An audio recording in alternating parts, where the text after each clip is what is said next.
बिस्मिल्लाहिर्रहमानिर्रहीम। अस्सलाम वालेकुम नाज़रीन, आप यूट्यूब चैनल देख रहे हैं। मैं इमरान खान हूँ। सबसे पहले जो सैलाब की तबाहकारियाँ हैं उनके बारे में अब सूरत हाल सामने आ रही है। कुछ बड़े अफसोसनाक हक़ाइक़ सामने आए हैं। एक ख़ानदान जहाँ पे शादी थी, उस ख़ानदान में 20 से ज़ायद लोग जाँ बहक हो गए। और अभी भी खैबर पख्तूनख्वा की हुकूमत ने लेटेस्ट एक स्टेटमेंट दिया है कि वो तमाम लोगों का नुकसान पूरा करेंगे, चाहे वो लाइफ स्टॉक का नुकसान हुआ, चाहे जो जानी नुकसान तो पूरा नहीं हो सकता, लेकिन जो माली नुकसान है, जो ज़मीनों का नुकसान है, जो फसलों का नुकसान है और जो लोगों के घरों का नुकसान है, ये सारे नुकसान पूरे किए जाएंगे। और अब तक की इतला के मुताबिक जो जाँ बहक होने वाले अफराद हैं उनकी तादाद 400 के लगभग मुख्तलिफ अंदाज़ों और तखमीनों में बताई जा रही है। कुछ लोग कह रहे हैं 300 के करीब है, लेकिन डिफरेंट जगह से डिफरेंट रिपोर्ट्स आ रही हैं। इसकी तस्दीक हो जाएगी। एक और नाज़रीन इंतहाई अफसोसनाक जो मनाजिर हमने देखे वो ये देखा कि जब पहाड़ों के ऊपर ये क्लाउड ब्रस्ट हुआ, जब बहुत तेज़ी से फ्लड का पानी आया, तो साथ वो लकड़ी बहकर आई जो पहाड़ों पर छुपा कर रखी हुई थी टिम्बर माफिया ने। बहुत सारे इलाकों में टिम्बर माफिया अपना काम करता रहता है, जंगल में लकड़ी काटता रहता है और ये माफिया की तरह काम करते हैं। ये महकमों के साथ मिलकर काम करते हैं और जिस तरह से वो लकड़ी आई है कट कर, यानी कट के रखी हुई थी, वो लकड़ी साथ बहकर आई पानी के, तो ऐसा लगता था पूरा का पूरा जंगल काट कर रखा हुआ था जो नीचे आ गया। कई जगह पे ऐसे मनाजिर देखे गए हैं। ये अफसोसनाक मनाजिर हैं। अगर आप में से किसी ने एक इंडियन फिल्म आई थी लेटेस्ट थोड़ा सा पहले, उसके मनाजिर देखे हों तो वो डैम के अंदर बहुत सारी लकड़ी छोड़ देते हैं। तो इस तरह का मंजर भी हमने एक जगह पे वहाँ दरिया में देखा जहाँ पानी इकट्ठा था और कई जगह पे लकड़ी बह कर आई है और बहुत बड़े पैमाने पर बह कर आई है। ये लकड़ी किसकी थी? यानी अगर दरख्त होना तो वो लकड़ी कट के नहीं होती। अगर दरख्त है तो पूरे के पूरे दरख्त आते हैं, उनके साथ पत्ते भी होते हैं, उनके साथ जो है शाखें भी होती हैं। लेकिन ये जो लकड़ी है ये ऐसे जैसे काट काट के रखी गई है, आरे के साथ काट के रखी गई है। तो वो सारी की सारी जो लकड़ी है वो बहकर आ गई और ये टिम्बर माफिया ने काटी हुई है। मैं सिर्फ पाकिस्तानियों को एक बात कहना चाहता हूँ कि टिम्बर माफिया जब आपके इलाके में जंगल काटता है ना, तो नॉर्मली आप लोग पता क्या करते हैं? मैंने कई इलाकों में जाकर लोगों को कहा कि भाई यहाँ लकड़ी कटती है, आप क्यों नहीं रोकते? तो आम शहरी पाकिस्तान के पता क्या कहते हैं? वो ये कहते हैं ये गवर्नमेंट का काम है, हमारा काम नहीं है। सरकारी जंगल काट रहे हैं, हमारा दरख्त थोड़ी काट रहे हैं। तो सरकारी जंगल काट रहे हैं तो सरकार जाने और टिम्बर माफिया जाने, हम क्यों किसी के साथ पंगा लें या हम क्यों किसी के साथ सर कपाएं? ये आम शहरी नॉर्मली ये कहते हैं। तो अब आप देखें उसका अंजाम। ये जंगल जो इन्होंने काटे हैं ये सरकारी वरकारी नहीं है, आप मालिक हैं इसके। हर पाकिस्तानी मालिक है पाकिस्तान के जंगलों का। जितनी भी सरकार के पास ज़मीन है या जंगल है वो अवाम के हैं, अवाम उनकी मालिक है। वो आपका जंगल है जिसे टिम्बर माफिया काटता है और आप उस कटाई को रोकने के लिए सरकार को टैक्स देते हैं, जिसकी एवज वो आपको कुछ मुलाजिम देते हैं, सरकारी मुलाजिम, जिन्होंने उस कटाई को रोकना होता है। अगर वो अपना काम नहीं कर रहे तो क्या आप भी नहीं करेंगे? फर्ज करें आपने पैसा वैसा देकर अपने दरवाजे पे चौकीदार बैठा लिया और आपके घर के अंदर जो है वो चोर घुसाए हैं चौकीदार के साथ मिलकर, तो आप ये कहेंगे कि चौकीदार जाने और चोर जाने? या आप निकल कर, आपकी तादाद भी ज्यादा है, आपकी ताकत भी ज्यादा, आप चोर को रोकेंगे? आप जरूर रोकेंगे। यही आपके साथ हो रहा है कि जो सरकारी जंगल है उसकी कटाई जब होती है तो आप खामोश हो जाते हैं। इसको रोके, जबरदस्ती रोके, ताकत से रोके, इनको मना करें और इनको वहां से हटवें। ये जो टिम्बर माफिया है, देखिए जंगल आप लगा तो रहे नहीं, जो हैं वो आप कटवाते जा रहे हैं और टिम्बर माफिया पैसा कमा रहा है। हुकूमतों की इस तरफ तवज्जो नहीं है। इमरान खान वाहिद आदमी है जिसने इसके ऊपर तवज्जो दी थी, उसके बाद से आज तक किसी ने क्लाइमेट चेंज के ऊपर काम ही नहीं किया। लिहाजा ये जो लकड़ी कट के आ रही है ये आपकी अपनी मलकियत है, आपकी अपनी ज़मीन के ऊपर लगी हुई है, ये सरकारी जंगल है, आप इसके मालिक हैं। तो टिम्बर माफिया को लकड़ियों की कटाई से रोकें, उन्हें मना करें। ये ऊपर लकड़ी जमा करते रहते हैं और उसके बाद मुख्तलिफ तरीक़ों से अंधेरे में, मुख्तलिफ दिनों के हिसाब से, मुख्तलिफ तरीक़ों से लकड़ी निकाल निकाल के मार्केट में पहुंचाते हैं। तो ये अफसोसनाक सिलसिला बंद होना चाहिए। नाज़रीन, सुहेल वड़ाइच साहब ने एक कॉलम भी लिख दिया और इमरान खान साहब से कहा जी आप माफ़ी मांग लें। जो उन्होंने कहा था ये देखें आप।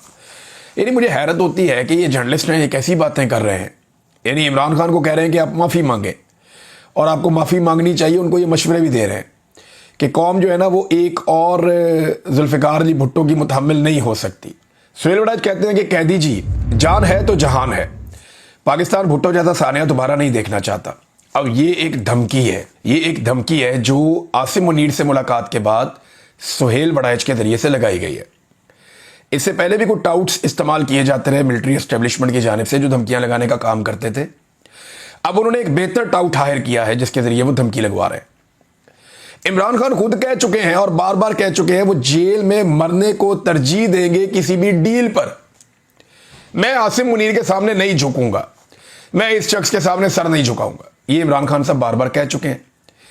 अब सुहेल वड़ैच साहब उन्हें धमकी लगा रहे हैं कि भुट्टो वाला हाल कर देंगे, यानी आपको कत्ल कर देंगे। अगर आपने जान बचानी है तो जान है तो जहान है। और उन्होंने कहा कि हम सानिया दोबारा नहीं देखना चाहते, ना ही आपके करोड़ों हामियों को मायूसी बेबसी में धकेलना चाहते हैं। माफ़ी तलाफी से काम मुमकिन है तो ये फ़ौरन करके जेल से बाहर निकलना ही अमलियत पसंदी है।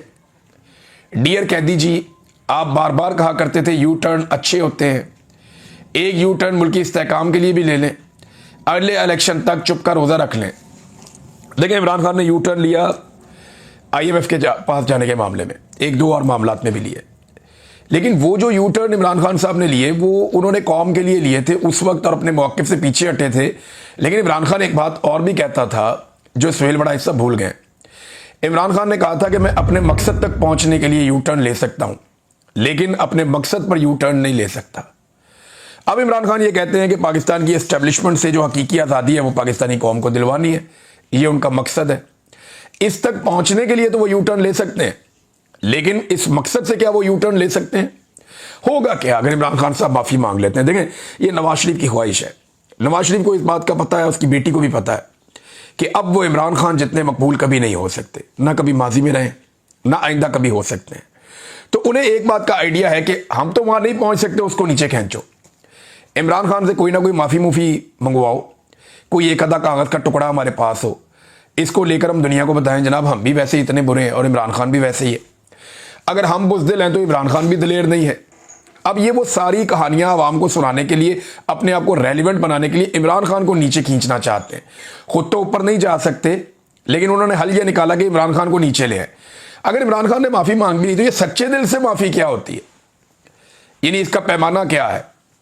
Army chief field marshal Asim Munir को कैसे पता चलेगा कि ये जो माफ़ी मांगी है ये सच्चे दिल से है या नहीं है?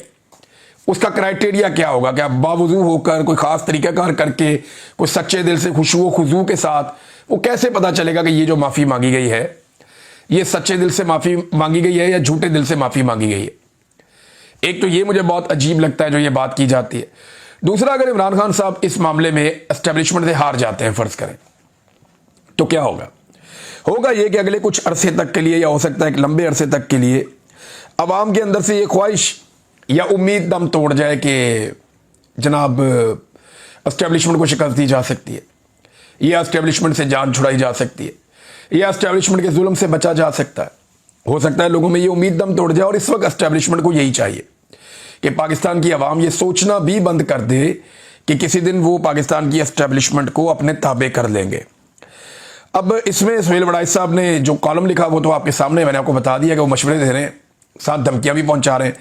लेकिन ये सुहेल वड़ैच साहब का पुराना तरीक़ाकार है। ये एस्टेब्लिशमेंट के आज की दासी नहीं है, ये एस्टेब्लिशमेंट की आज से गुलामी नहीं कर रहे। ये बहुत पुराने एस्टेब्लिशमेंट के मुती हैं, ये बहुत पुराने एस्टेब्लिशमेंट के चाहने वाले हैं। यानी हमें तो ये कहते हैं ना लोग कि जनरल बाजवा से, फैज़ से हमारे अच्छे ताल्लुकात थे। मैं लानत भेजता हूँ, मैं सारी ज़िंदगी कभी फैज़ हमीद को मिला भी नहीं, और जनरल बाजवा से जो मुलाकात हुई उसके अंदर भी इख्तलाफ हो गया। यानी मैंने जनरल बाजवा को उसके मुंह पर कहा था कि जनरल साहब 70 साल आपने चूरन बेचा कौम को कि कश्मीर को आज़ाद करवा लेंगे। अब आप हमें कह रहे हैं कि जाकर हम कौम को ये बताएं कि जनाब भूल जाएं कश्मीर को और इंडिया के साथ ताल्लुकात नॉर्मलाइज करें। ये नहीं होना। फिर मैंने उन्हें कहा, ये जो आपने बनाई तरीके लबैक के बारे में मैंने कहा ये लाहौर से लेके पिंडी तक ये जो आपने खेल खेल दिया है ना, ये आपको किसी दिन पता चल जाएगा जो ये आपके साथ करेंगे। और आप हमें चाहते हैं कि हम जाके इनसे लड़ें, तो आप क्या करेंगे? आपको ये फैसला खुद करना पड़ेगा कि आपने कौम के साथ ये क्या किया। ये चीज़ें मैंने उनके सामने रखी थी। तो मेरी तो जनरल बाजवा से जो मुलाकात हुई, एक दो मुलाकातें, वो भी इसी तरह की थी, कोई अच्छी मुलाकातें नहीं थी, बदमज़ा वाली थी। जनरल फैज़ से मैं सारी ज़िंदगी मिला ही नहीं। अब आप अंदाज़ा करें कि सुहेल वड़ैच साहब जो खुद को एक न्यूट्रल सहाफ़ी कहते हैं, ये जरा जनरल बाजवा और जनरल फैज़ के बारे में क्या कहते थे, ज़रा ये भी आप सुन लें। जब जनरल बाजवा को एक्सटेंशन दी गई तो सुहेल वड़ाइच साहब ने लिखा कि बिलाखिर पाकिस्तान की पायदार तरक्की का रास्ता हमवार हो चुका है, क्योंकि तारीख के तालिब इल्म और तरक्की के ख्वाहां जनरल कमर जावेद बाजवा को मजीद 3 साल के लिए आर्मी चीफ बना दिया गया है। इस फैसले पर वजीर आज़म इमरान खान अमरीका, यूरोप और दुनिया भर के ममालिक से मुबारकबाद के मुस्तहिक हैं, क्योंकि अब पाकिस्तान अमन और तरक्की की राह पर ही चलेगा। अंदाजा करें, यही सुहेल वड़ाइच हैं जो जनरल बाजवा की शान में भी कसीदे पढ़ा करते थे और उनके बारे में और क्या कुछ कहा करते थे। यानी इन्होंने, जरा ये जुमले आप सुने, आपकी जो है ना, आपका ईमान ताज़ा हो जाएगा। उन्होंने कहा कि तारीख का शऊर रखने वाले जनरल कमर जावेद बाजवा ना अफगानिस्तान में खाना जंगी चाहते हैं और ना ही भारत के साथ जंग। सो दुनिया भर के अमन पसंदों के लिए जनरल बाजवा की तकर्री एक खुशखबरी है। जब जनरल बाजवा की एक्सटेंशन की अफवाहें गर्म थी तब ISI के सरबराह जनरल फैज हमीद ने ओहदा नहीं संभाला था, मगर जहां 4 सीनियर तरीन जर्नलों के मुस्तकबिल पर सवालिया निशान लगा है, वहीं जनरल फैज हमीद जैसा आयरन मैन जनरल बाजवा की मावनत जारी रखेगा और जनरल कमर जावेद बाजवा की 3 साला मुद्दत मुलाजमत में तोसी के बाद अगर वो अगले आर्मी चीफ के लिए सबसे ताकतवर उम्मीदवारों की दौड़ में शामिल हो चुके हैं, यानी वो ये कह रहे हैं कि अब फैज हमीद जो है वो अगले आर्मी चीफ आ रहे हैं। उसके अलावा और भी तारीफें की, तरह ये भी सुने आप। आगे वो कहते हैं कि जनरल फैज हमीद 4 सीनियर तरीन जर्नलों में शामिल होंगे और अगर उन्हें भी इसी तरह 6 साल यानी 2028 तक बतौर अगले army chief of the staff अपनी पॉलिसी तसलसल से जारी रखने का मौका मिलता है तो पाकिस्तान भी मलेशिया, हांगकांग और चीन के मॉडल की तरफ फायदा उठाकर और तरक्की करके 12 साल गुजारकर नई मंजिलों की तरफ गामजन हो चुका होगा। यानी ये कह रहे थे कि पाकिस्तान चाइना बन जाएगा, मलेशिया बन जाएगा, हांगकांग बन जाएगा अगर जनरल बाजवा ने ये 3 साल निकाल दिए। उसके बाद जनरल फैज हमीद को आर्मी चीफ बनाया गया और उसने भी 6 साल निकाल दिए तो पाकिस्तान हांगकांग बन जाएगा। कमाल कर देगा पाकिस्तान तरक्की का। पाकिस्तान जो है वो एक बेहतरीन मॉडल पाकिस्तान तरक्की का अपना लेगा। ये जो कल कहानी सुना रहे थे जनरल आसिम मुनीर साहब की कि इनके पास 10 साल मनसूबा है, 5 साल मनसूबा है। अब ये कह रहे थे कि जनरल अयूब ने पायदार तरक्की, मुआशी तसलसल और सियासी इस्तेहकाम का 10 साल मॉडल बनाया और फिर इसे चलाया, डैम बनाए और पाकिस्तान को मलेशिया और जनूबी कोरिया की सतह पर ले जाने ही वाले थे कि अदम इस्तेहकाम हो गया, सियासी अदम इस्तेहकाम हो गया। ये शख्स बहुत पुराना जर्नैलों का मोती है, बहुत पुराना जर्नैलों के साथ खुशामद करने वाला है। मैं सुहेल वड़ाइच साहब के बारे में ये कहना नहीं चाहता था, लेकिन जो भी डिक्टेटर आता है परवेज मुशर्रफ से लेकर अब तक, सुहेल वड़ाइच साहब ने दबा के इनकी तारीफें की और इनकी गेम उठाई और इनके कसीदे पढ़े और फिर वक्त आने पे ये इनकलाबी भी बन जाते हैं। कॉलम में 2 लाइनें शामिल करके ये इनकलाब के अंदर अपना नाम भी लिखवा लेते हैं। इस आदमी ने सबसे ज्यादा पूरी दुनिया का ट्रेवल किया है अपने सहाफ़ी होने का फायदा उठाकर। बहुत ट्रेवल किया है दुनिया का, मौजा ही मौजा। कभी एक छोटी सी कुर्बानी भी इन्होंने नहीं दी, कभी भी। जमहूरियत की खातिर हो जाए, सहाफत की खातिर हो जाए, इंसानियत की खातिर हो जाए, तो इन्होंने अपनी मौज मस्ती में जिंदगी गुजारी है और इन्हें यह लगता है कि मौज मस्ती ही जिंदगी है। यानी इमरान खान जो कुर्बानी दे रहा है उन्हें लगता है कि तो बेवकूफ़ी है। हर वो आदमी जो सुहेल वड़ाइच जैसी जिंदगी गुजारेगा, हर उस आदमी को इमरान खान जैसी जिंदगी गुजारने वाला आदमी बेवकूफ़ और पागल ही लगेगा। वो ये कहेगा कि यार कुर्बानी देने की क्या जरूरत है, लाइफ एंजॉय करो, जाओ वर्ल्ड टूर करो, फलां जगह पे जाओ, लोग टिकट देंगे, आप यहां जाओ, आप वहां जाओ, आप ये एंजॉय करो, तो मजे करो आप दुनिया भर की। और क्या जरूरत है कुर्बानी देने की, क्या जरूरत है मार खाने की, क्या जरूरत है टक्कर लेने की। लेकिन ये लोग तारीख में अपना नाम नहीं लिख पाते। आज सुहेल वड़ाइच साहब को लोग इसलिए जानते हैं कि वो इमरान खान का तस्करा कर रहे हैं। सुहेल वड़ाइच लिख दे कुछ और कॉलम, कोई पूछेगा भी नहीं, कोई बात भी नहीं करेगा। तो इनको अपने आप को रेलिवेंट रखने के लिए भी उन्हीं लोगों का नाम इस्तेमाल करना पड़ता है जिन लोगों को ये अपने से बेवकूफ समझते हैं। इमरान खान तारीख लिख रहा है और सुहेल वड़ाइच साहब सिर्फ इमरान खान का नाम इस्तेमाल करके कॉलम लिख रहे हैं। जो सवालात आर्मी चीफ से पूछने चाहिए थे वो तो पूछे नहीं। पूछना चाहिए था कि आपने 2024 के इंतखाबात में धांधली क्यों करवाई, पूछना चाहिए था कि आपने जाली फार्म 47 जारी क्यों करवाए। पूछना चाहिए था कि आपने पाकिस्तान तहरीक इंसाफ का इंतखाबी निशान क्यों छीना। पूछना चाहिए था कि तहरीक इंसाफ के लोगों को, शायरों को, सहाफ़ियों को, बाकी लोगों को जबरी तौर पे लापता क्यों किया। पूछना चाहिए था कि एमएनएस को अगवा क्यों किया गया। पूछना चाहिए था कि पार्लियामेंट के ऊपर अटैक क्यों किया गया। यानी वो जो सारी चीज़ें पूछी जानी चाहिए थी आर्मी चीफ से कि जनाब इनका जवाब दें जो आपके ऊपर इल्ज़ामात हैं, बजाय वो पूछने के उनके बिहाफ पे आकर धमकियां लगा रहे हैं और बता रहे हैं। अब उल्टा काम हो गया।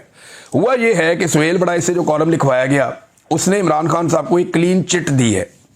यानी वो कॉलम ये बता रहा है कि इमरान खान ने कोई जुर्म नहीं किया। वो कॉलम ये बता रहा है कि इमरान खान के ऊपर कोई केस सही नहीं है, सारे केसेस इमरान खान के ऊपर जाली है, 2 नंबर केसेस बने हुए हैं। और ये सिर्फ पाकिस्तान की मिलिट्री एस्टेब्लिशमेंट की ख्वाहिश को पूरा करते हुए या उनके गुस्से को मद्देनजर रखते हुए इमरान खान साहब को जबरदस्ती जेल में रखा गया है। और सिर्फ एक माफी या एक सरेंडर इमरान खान साहब को इन सारी तकालीफ से बाहर निकाल सकता है। तो सुहेल बड़ाई साहब का शुक्रिया कि नादानी में उन्होंने कुछ भी किया, कम से कम वो ये गवाही तो लेकर आए आर्मी चीफ से कि इमरान खान किसी कानून की वजह से जेल में नहीं है, इमरान खान किसी इंसाफ की वजह से जेल में नहीं है, इमरान खान सिर्फ और सिर्फ अपने मौक़िफ़ पर डट जाने की वजह से जेल में है। नादरीन, असद उमर साहब ने एक बड़ा इंटरेस्टिंग स्टेटमेंट दिया है। इस मौके पर वो स्टेटमेंट सुनाना बड़ा ज़रूरी है। उन्होंने कहा कि आज के दिन 37 साल पहले जनरल ज़ियाउल हक वफात हुए। इनसे 2.5 महीने पहले उन्होंने, यानी उनकी फौत होने से, जनरल ज़ियाउल हक आपको पता है कि आम की पेटियों में बम और फिर जनरल साहब का तैयारा तबाह हो गया, जनरल साहब शहीद हो गए। अब जनरल ज़ियाउल हक के बारे में वो कहते हैं जी आज के दिन उनकी वफात हुई थी, लेकिन इस दिन से 2.5 महीने पहले उन्होंने पार्लियामेंट तहलील की, जुनेजो को बरतरफ किया। तज्जिया निगारों का कहना था कि जनरल साहब मुकम्मल कंट्रोल रखते हैं और सालों निज़ाम ऐसे ही चलता रहेगा, लेकिन अल्लाह को कुछ और मंजूर था और होता वही है जो अल्लाह चाहता है। ये असद उमर साहब ने कहा। तो वो कहते ना, साबान 100 बरस का और पल की खबर नहीं। तो प्लान तो बड़े लंबे जनरल ज़ियाउल हक के पास भी थे, जनरल मुशर्रफ के पास भी थे, जनरल याया के पास भी थे, लेकिन उनके प्लान कहाँ पे गए, उनके मंसूबे किधर गए, धड़े के धड़े रह गए। जब वक्त आता है ना, जब अल्लाह ताला की लाठी है वो बड़ी बेआवाज है, तो फिर आदमी कुछ भी सोचता रहे, होता वही है जो मेरा रब चाहता है। नाज़रीन, जरा ये एक और स्कैंडल देखें कि पाकिस्तान ने जो चीनी बाहर से इंपोर्ट करने का फैसला किया है, ये 2 लाख मैट्रिक टन शुगर है। इसको इंपोर्ट करने के लिए जिन कंपनियों ने सबसे कम कीमत ऑफर की थी, उन्हें यह टेंडर नहीं दिया गया हुकूमत पाकिस्तान की जानिब से, बल्कि टेंडर उन्हें दिया गया जिन्होंने महंगी चीनी मंगाने के लिए कहा था। और बहाना क्या बनाया गया? मिसाल के तौर पे एक कंपनी है जो लंदन की है, उसने $539 फी मैट्रिक टन का ऑफर दिया था कि हम इस तरह आपको चीनी मंगवा कर दे देते हैं, लेकिन इनकी जो है ना टेक्निकल वजह बना के इनको डॉक्यूमेंटेशन की बुनियाद पे फारिग कर दिया गया। फिर एक जर्मनी की कंपनी थी जिसने $555 फी मैट्रिक टन कहा था, उसको भी जनाब फारिग कर दिया गया।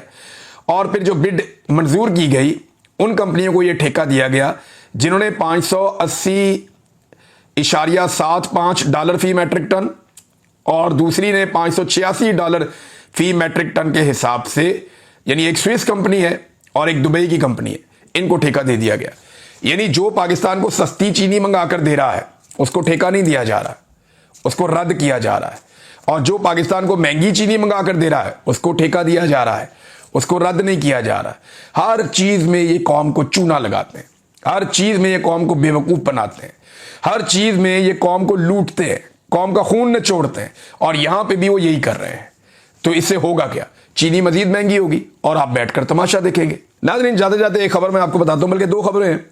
एक ये है कि पाकिस्तान में जो economic policy and business development think tank है, उन्होंने पाकिस्तान के टॉप 40 जो टॉप 40 बिजनेस ग्रुप हैं उनकी तफसीलात जारी की हैं।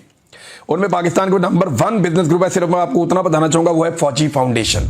कोई मुकाबला नहीं दूर दूर तक। फौजी फाउंडेशन पाकिस्तान का नंबर 1 सबसे अमीर बिजनेस ग्रुप है, लगभग $6 अरब की वर्थ के साथ। अंदाजा करें आप, पाकिस्तान $1 अरब के लिए तरस रहा है, लेकिन फौजी फाउंडेशन सबसे अमीर, सबसे तगड़ा, कोई मुकाबला नहीं दूर दूर तक, और उसकी वजह आप अच्छी तरह जानते हैं। दूसरी खबर यह बताता हूं कि पंजाब में नाज़रीन 21,000 स्कूल, ये वो स्कूल हैं जो सरकारी स्कूल थे, इन्हें आउटसोर्स कर दिया गया है, यानी अब ये सरकार की तहवील में नहीं रहेंगे। 21,000 स्कूल पंजाब में फारिग कर दिए गए। 21,000, ये छोटा फिगर नहीं है। और इसमें 43,624 उस्तादा की असामियां खत्म कर दी गई, यानी लगभग 45,000 जो पढ़ाने वाले टीचर्स हैं वो भी फारिग कर दिए इन्होंने। ये पंजाब के अंदर तरक्की हो रही है और पंजाब की वज़ीर आला जापान के अंदर चुपती फिर रही हैं कि किसी तरह किसी को पता ना चले कि मैंने किस हॉल के अंदर जाकर तकरीर करनी है, ताकि वहां पे अवाम ना पहुंच जाए या ओवरसीज पाकिस्तानी ना पहुंच जाए। अगले वीडियो में तफसीलात बताता हूं। अब तक के लिए इतनी, अपना ख्याल रखिएगा, अपने चैनल का भी। अल्लाह हाफ़िज़।